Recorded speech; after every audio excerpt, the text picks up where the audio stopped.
আৰু এয়া হৈছে আমাৰ ৰিমঝিমৰ তুলনি বিয়াৰ 7 দিনীয়া নিয়মখিনি মোৰ বহু সংখ্যক বান্ধৱীসকলে তুলনি বিয়াৰ গোটেইখিনি নিয়ম চাবলৈ বিচাৰিছে কিন্তু ভিডিঅ' আপলোড কৰোঁতে মোৰ অলপ পলম হৈছে তাৰ বাবে আই এম ৰিয়েলি ভেৰি সৰি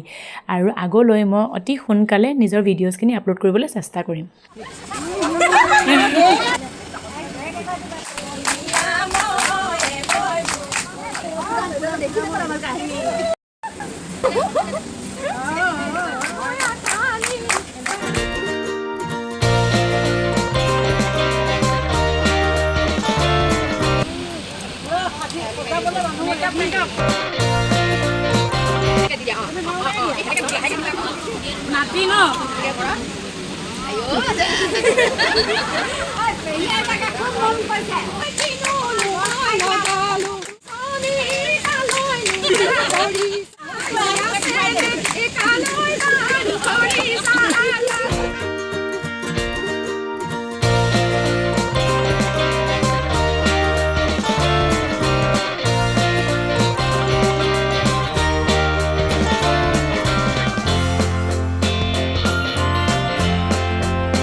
আহি ফুটিৰে গোপিনীৰ নিয়মখিনি হোৱাৰ পাছত ভকত সেৱা লৈ এয়া আমাৰ কইনা ৰেডি অতিথি আপ্যায়নত ব্যস্ত হৈ থকাৰ বাবে আলহী আহোঁতে শ্বুট কৰা নহ'ল ৰিচেপশ্যন 12 জুলাই অতি শীঘ্ৰে ভিডিঅ' আপলোড কৰিম ফ্ৰেণ্ডছ আজিলৈ ইমানেই বাই বাই